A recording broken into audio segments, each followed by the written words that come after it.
नमस्कार दोस्तों, BI07 channel में आप सभी का बहुत बहुत स्वागत है। तो दोस्तों आज हम बात करने वाले हैं दरभंगा फ्लाइट के बारे में।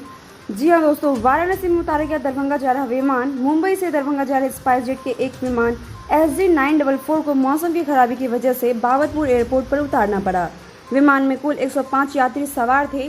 विमान के दरभंगा एयरपोर्ट पर कई बार चक्कर काटने के बाद जब ईंधन समाप्त होने लगा तो दरभंगा ATC ने वाराणसी एयरपोर्ट पर संपर्क किया और अधिकारियों से अनुमति मिलने के बाद पायलट ने विमान को वाराणसी एयरपोर्ट पर दोपहर 2:12 पर सकुशल उतारा। इसके बाद यात्री और क्रू मेंबर्स ने राहत की सांस ले सकी। दरभंगा में मौसम साफ होने के बाद विमान ने शाम 3:34 पर उड़ान भरा और शाम 4:30 बजे दरभंगा पहुंच गया। वहीं दूसरी ओर तूफान के असर को देखते हुए मुंबई और दिल्ली के एक फ्लाइट को रद्द कर दिया गया। इस वजह से यात्रियों को काफ़ी परेशानी भी झेलनी पड़ी। अहमदाबाद से दरभंगा की विमान सेवा भी रद्द कर दी गई है। एयरपोर्ट निदेशक विप्लव मंडल ने इसकी पुष्टि की है। यास तूफान को लेकर दरभंगा में मौसम विभाग की ओर से रेड अलर्ट जारी किया गया है और इसकी वजह से शुक्रवार को भी विमान सेवा पर प्रतिकूल असर पड़ने की आशंका जताई गई है।